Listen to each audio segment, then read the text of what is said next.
All right, guys, welcome back to the Wemaxit YouTube platform. I'm your host, JD.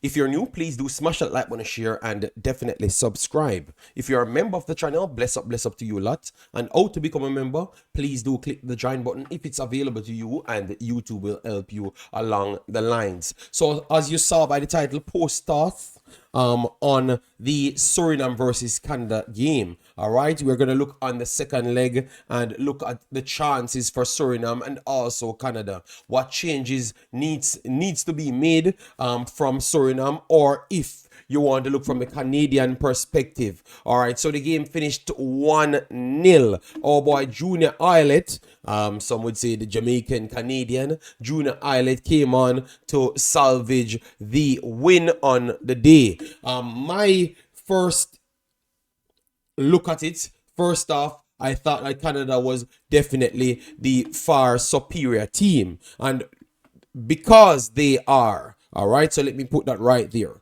What Suriname could have done better, I thought that their approach to the game could have been a little bit better. What they did second in the game was to go over the top, and once they broke the back line of Canada and got in, I thought that they fell in love with going over the top, because they saw that they could have got in behind Canada maybe pretty easily, because the first few minutes that was very easy in behind, and Cheryl Rebecca seems like he had an extra edge there. Clearfield later seems like he had an extra edge, so I thought that they went the easier way out, and Canada did it much more professional, went through their routines, go out wide. Schafferberg, he was much more involved on the wide left side, and Hamed was more involved in the wide right side. So I thought that they played their game that they wanted to play. Suriname went out of their way to play the game that they think is going to be more effective. Every single time when they pass the ball on the ground, they seems to have a better advantage to get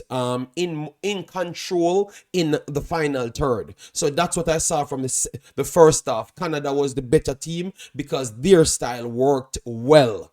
Second half now, the start of the second half, when Suriname, and I thought my explanation just a while ago proved that Suriname should have been a little bit more braver, and braver mean use your system. Second half, when they made some changes, because what happened in the first, because I did a video with Josh, and we talked about who I would put in midfield, and I've gotten almost everybody else except Paul, because Paul was never available. He was injured coming in, so they had to go for older Dean Malone. He tried, but I knew that the pace of Canada, I don't think he would have lived with it. All right, so that's why I wanted a high caliber player like Paul, the Kenneth Paul, coming in to try add some value with Penas in it, and then they could get a creator in. All right, so that was my prediction, but we heard that late that we're going to have an injury, and I thought that injury led them to put Dean Malone in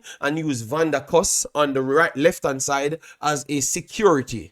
I thought that if they had Paul as a natural defender, he could have secured the middle with Penas easier. So they would have used Messadian up front. So that injury really kind of damaged them in that sense. All right, I'm just trying to show you how I look at things. Okay, yes, and maybe that itself kind of forced them to play the way that they had played in this one. All right, okay, move on to the second half. Thought that Suriname started bright because they had to go for it now, because they are losing. And as you saw here, the 69th minute, Vente came in, Messadian came in, Dijksteel came in. All right, so now they dropped the Van der Kos out, so you have a natural winger, which is Messadian, came in. So the pitch is wider, and you can get isolated pockets, and they looked very dangerous for the first 20 minutes after second half.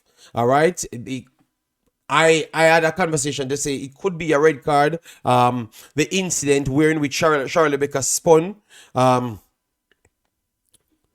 Charlie Becker spun Johnston, and people said, "Oh, Bambito would have recovered because Bambito is very fast, one of the fastest centre backs in the world." But Charlie Baker is also one of the fastest players in the world, and he also already passed Bambito in the same game. All right, yes. So that's all I was saying as to that. I saw a commenter came in and said that, but I thought I've cleared that up. He had two steps and he had his advantage. Bambito had to spin around to try and catch Charlie Baker, and I will bet on Charlie Baker 99 times out of 100 to win that race if he had to spin around. All right, yes. So that was very good. They hit the crossbar in that time, got several entries that could have done better, but maybe they weren't.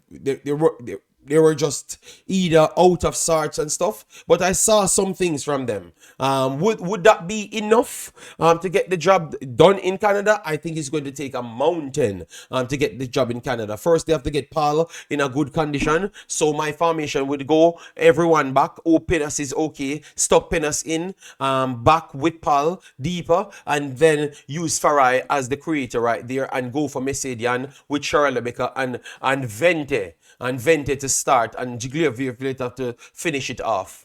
And Dake Steele over the right hand side, I would go with. Van Helleren, he was okay because he shows that he's more technical than Dake Steele, but that's what I'm saying. So for Suriname, that's what I would say. For Canada, Canada was the dominant team in the game, so maybe they would say that they wouldn't want to change anything. I thought that they could have changed a few things for them, but who am I to say? All right, who am I to say? All right, Lauren, I think maybe they wanted more because Tani looks like he pressed a little bit better than Lauren. So maybe they wanted Tani in. I thought that Lauren comes in.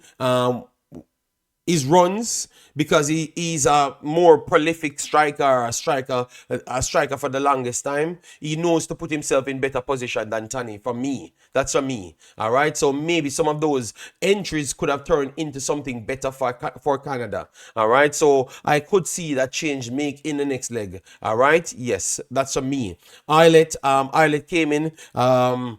His movements look good, so sometimes you can't beat experienced as well people. All right, so that's my looking from the Canadian side. You have a lot of people that you could bring in because they looked a little bit more expansive when they made the changes later on. So is it that Suriname had tired legs, or it's just the experience from the older guys them that came in? Let me know your thoughts in the comment section. So all of that you have to put together. All right. So my thoughts is I had Canada winning by the odd goal, and they won by the odd goal. But some would say that the performance was a wider margin, which I could agree with them. All right. And that's why I said maybe Suriname should have been a little bit more expansive, but obviously they had the injury, so they couldn't do so. All right, so I could understand where Suriname coming from, and if they have Paul, maybe they could be more expansive, and you never may know what could happen because their wingers proved exactly what I was saying, that they can take on Canada's fullbacks and they can pass them people.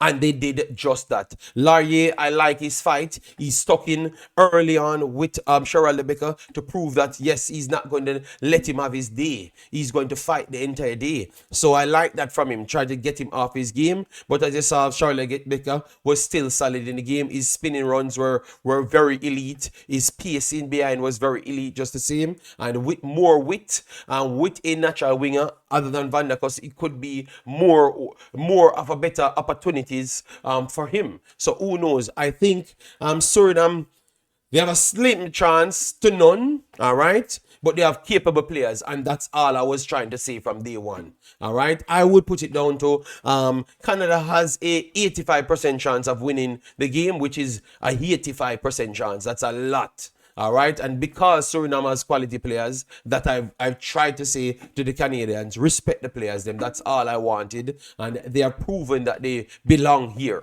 Because several times they broke through and passed through Canada over and over as well in the same game. So it shows you that they have the capability. So you shouldn't have written them off saying that they are a bunch of third-tier Netherlands team, which is a lie, because majority of these players are first-tier players right across the world. So that's a lie. That was just a means to try devalue your opponent. But always learn this. If you devalue your opponents, how you're going to get your credit in life?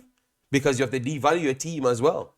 So if you had given Suriname their right praise, then you could have said it's a hard fought victory, because now you know the quality of the opponents. All right. And that's what I would say. It's a hard fought victory for Canada, because they went up against a good up and coming team that's rivaling for a top 10 spot. And I thought that they already are a top 10 team in CONCACAF based on the quality that they have, and based on the performances that they are putting in against capable top 3 opponents. All right, so guys, let me know your thoughts in the comment section.